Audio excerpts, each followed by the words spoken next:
Hello and welcome everyone. यहाँ पे हम स्टडी करने वाले हैं रॉबिन क्लीन की लिखी गई पोएम अमेंडा। जब हम पोएम को रीड करते हैं तो हमें पता चलता है अमेंडा एक छोटी लड़की का नाम है एंड दूसरा मेजर कैरेक्टर जो इस पोएम के अंदर है वो है अमेंडा की मदर। अमेंडा की मदर अपनी बेटी को इंस्ट्रक्ट करती है, इंक्वायर करती है एंड वो चाहती है कि अमेंडा उस सलीके से जिए, उस तरीके से जिए, उन नॉर्म्स को अडॉप्ट करे जो सोसाइटी के अंदर वेल सेट है। मतलब सोसाइटी चाहती है जिस तरह से इस तरह से रहना चाहिए, इस तरह से बच्चों को ग्रो अप करना चाहिए, ये कैरेक्टरिस्टिक्स होने चाहिए एक आदमी के। तो अमेंडा की मदर भी चाहती है कि वो चीज़ें जो है अमेंडा के अंदर आ जाएं एंड इसीलिए वो अमेंडा को इंस्ट्रक्शंस देती है एंड अमेंडा को डिक्टेट करती है कि उसको कैसे रहना होगा। एंड पोएम के चलते चलते ही हम देखते हैं कि जब अमेंडा की मदर अमेंडा को इंस्ट्रक्ट कर रही होती है या इंक्वायरी कर रही होती है या कोई चीज़ डिक्टेट कर रही होती है तो उस वक्त अमेंडा के माइंड में क्या चीज़ें चल रही होती है। चलिए जब हम पोएम को लाइन बाय लाइन पढ़ेंगे तो हमें चीज़ें और समझ आएंगी अच्छे से। पहले स्टैंजा में ऊपर अमेंडा की जो माँ है यहाँ पे अमेंडा को स्कोल्ड कर रही है, इसको डांट रही है, इसको समझा रही है एंड नीचे जो हमें ब्रेसेस में देखने को मिलता है ब्रैकेट्स के अंदर, जहाँ पे ये वो चीज़ है जो अमेंडा के दिमाग में चल रही है। चलिए आप पढ़ते हैं इसको। Don't bite your nails Amanda. Amanda की मदर अमेंडा को कहती है कि आपने नाखून मत चबाओ। बाइट का मतलब होता है चबाना या काटना, नेल्स होते हैं नाखून। डोंट बाइट योर नेल्स, बच्चे चूंकि नेल चबाते रहते हैं तो इसकी मदर इसको यहाँ पे बता रही है कि नेल्स मत चबाओ। Don't hunch your shoulders Amanda. Hunch का मतलब होता है बेंड, अपने कंधों को बेंड मत करो Amanda.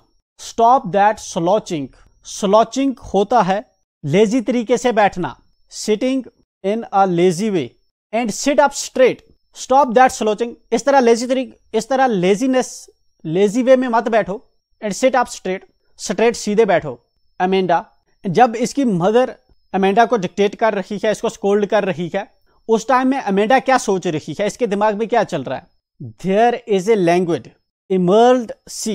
लैंग्वेड means relax, relaxed. Emerald मतलब ग्रीन कलर, जहां पे एक रिलैक्स है, मजा है हो और ग्रीन कलर का समुंदर है, मतलब एक वास्ट समुंदर है इसके सामने। Where the sole inhabitant is me. Inhabitant का मतलब है रेजिडेंट, जहां पे सोल का मतलब है वाहिद, जहां पे सिर्फ वाहिद मैं अकेली रह रही हूं। ए मेरमेड ड्रिफ्टिंग ब्लिसफुली। मेरमेड बेसिकली एक माइथोलॉजिकल क्रिएचर है। एक्चुअल में ये चीज एग्जिस्ट नहीं करती, जस्ट ऐसा माना जाता है कि एक ऐसी मछली है जिसका सिर लड़की की तरह है, जो दूसरी बॉडी है वो भी लड़की की तरह है एंड इसकी जो दुम है वो एक फिश की तरह होती है। इसको कहा जाता है मेरमेड। ड्रिफ्टिंग का मतलब होता है धीरे धीरे पानी के साथ बहना, जैसे पानी मूव कर रहा है वैसे ये मेरमेड भी ड्रिफ्ट कर रही हो। ब्लिसफुली का मतलब होता है हैप्पीली, खुशी से। जब इसको मां डांट रही है तो ये क्या सोच रही है कि जहां पे एक रिलैक्स हो, एक ग्रीन वास्ट सी इसके सामने हो, जहां पे सिर्फ ये अकेली रह रही हो और ये एक मेरमेड हो और इसको पानी जो है खुशी खुशी से पानी के साथ जो है ये धीरे धीरे बह रही हो, उसके साथ ड्रिफ्ट कर रही हो। एंड देन जब कभी इसकी माँ इसको फिर से कुछ कह रही है, इंक्वायरी कर रही है क्योंकि आगे क्वेश्चन मार्क है, एंड देन उस वक्त ये क्या सोच रही है। Did you finish your homework Amanda. क्या तुमने अपना होमवर्क खत्म किया। Did you tidies your room Amanda. क्या तुमने अपना रूम जो है क्लीन किया, साफ किया। I thought I told you to clean your shoes Amanda. And further इसकी माँ इसको कहती है कि मैंने तुम्हें तुम्हारे जूते भी क्लीन करने को कहा था। एंड जब इसी के दूसरे साइड पे हम अमेंडा की स्टेट देखते हैं, मदर की इंक्वायरी को, मदर की इंस्ट्रक्शंस को सुन तो रही है बट उसके साथ ही इसके दिमाग में क्या चल रहा है। I am an orphan. इसके दिमाग में चल रहा है कि मैं एक आर्फिन हूं। Roaming the street.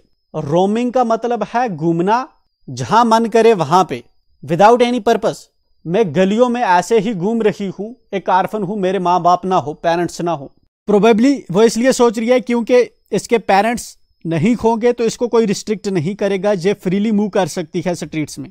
I pattern soft dust with my hushed bare feet. Hushed का मतलब होता है क्वाइट, खामोशी से। बेयर का मतलब होता है नंगे पैर बिना जूते पहने। मैं अपने नंगे पैरों से मिट्टी पे सॉफ्ट सॉफ्ट पैटर्न बनाती, उन पे खेल रही होती। इस लाइन से हमें पता चलता है कि इसकी माँ सब चीजें क्लीन करने को कह रही है, बट ये उसके उल्टा सोच रही है। The silence is golden. And constantly इसकी मदर जो है इसको इंस्ट्रक्शंस दे रही है। इससे अमेंडा थक चुकी है, इसलिए उसके दिमाग में अब चल रहा है द साइलेंस इज गोल्डन, कि खामोशी जो है यही बेहतर है, सोना है खामोशी। The freedom is sweet.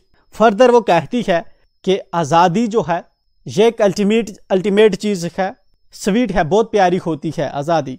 ये इंडिकेट करता है कि जब तक वो अपने पेरेंट्स के साथ रहेगी, मदर के साथ रहेगी, तो वो फ्री फील नहीं कर रही। बट अगर उसके पेरेंट्स वगैरह नहीं होते तो दिन वो फ्री मिट्टी में खेलती, व्हाट एवर शी लाइक्स वो करती। सोसाइटीज एंड लोगों के एक्सपेक्टेशंस के अकॉर्डिंग वो नहीं जीती। Don't eat that chocolate Amanda. इसकी मदर इसको कह रही है कि वो वाली चॉकलेट मत खाओ। Remember you are acne Amanda. Acne होता है पिंपल्स, कि तुम्हें वो पिंपल्स याद हैं। Will you please look at me when I am speaking to you Amanda. क्या तुम मुझ पे देखोगी, मेरी तरफ देखोगी जब मैं तुम्हें बोल रही हूं, तुमसे बात कर रही हूं। एंड इसके रिस्पॉन्स में क्या सोच रही है ये, इसके दिमाग में क्या चल रहा है। I am Rapunzel. Rapunzel basically एक अगेन कैरेक्टर है, एक लड़की है फेरी टेल की, कहानियों की एक जो है कैरेक्टर है, उसको कह रही है I am Rapunzel. I have not a care. I have not a care.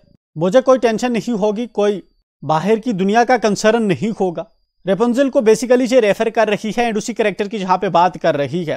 Fairy tale के अंदर ये कैरेक्टर है जिसको एक जादूगरनी जो होती है वो एक टावर के अंदर बंद कर देती है।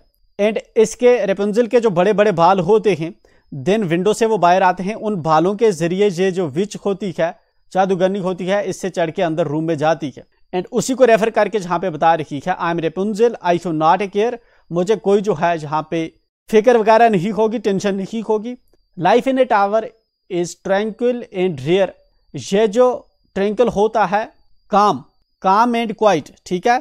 रेयर का मतलब होता है अनकॉमन, कि मतलब कि बहुत ही जो है जिस तरह से कॉमन जिंदगियां गुजर रही हैं सब लोगों की, वैसी नहीं होगी। खामोश सी इसकी और काम सी जिंदगी होगी उस टावर के अंदर। I will suddenly never let down my bright hair. यहाँ पे यकीनन ये कहती है कि मैं अपने जो बाल है उनको नीचे विंडो से नहीं लटकाऊंगी जिससे कोई क्लाइंब करके ऊपर आए। तो यहाँ पे ये अकेली उस टावर के अंदर रहना चाहती है। एंड ये थॉट इसके दिमाग में इसलिए आ रहा होगा, पॉसिबली इसने जो है इसके रिसेंट पास्ट में ये वाली स्टोरी पढ़ी हो या कहीं पे ये प्ले देखा हो, तो वही चीज़ जो है इसके माइंड में चल रही है अपने लिए भी। And same is happening with, आजकल अगर आप कोई स्टोरी जब देखते हैं या कोई कुछ रीड करते हैं तो वही चीज़ आपके माइंड में भी वैसे ही काम करती है। आप खुद उस करैक्टर में इंटर होते हैं एंड खुद को फील करते हैं। Same is doing Amanda. Stop that sulking at once Amanda. Sulking का मतलब होता है to be in bad mood. जब किसी की तबीयत अच्छी ना हो तो that is sulking. Stop that sulking at once. इस बैड मूड से बाहर आओ Amanda. You are always so Moody.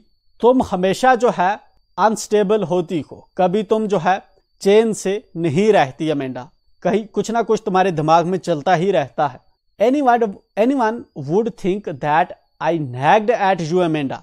यहाँ पे इसकी मदर अमेंडा को कह रही है कि जैसा तूने एटीट्यूड अडॉप्ट कर लिया है या जैसे तू बिहेव कर रही है, इससे कोई भी पर्सन जो है बाहर का, उसको लगेगा कि मैं तुम्हें हैरेस कर रही हूँ, मैं तुम्हें परेशान कर रही हूँ। अमेंडा की मदर उसको परेशान कर रही है एंड दैट्स वाई अमेंडा इस तरह से बिहेव कर रही है, अनस्टेबल है, सुल्किंग, हमेशा लो मूड में रहती है। तो जहाँ पे इसकी मदर इसको डिक्टेट करती है कि तू इस बिहेवियर से बाहर आ एंड गुड मूड में रह। एंड इसके चलते अमेंडा के दिमाग में क्या चल रहा है, that's not given here.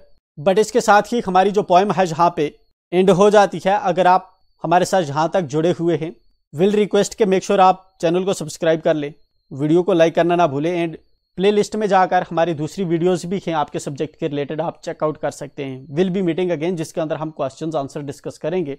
Till then enjoy.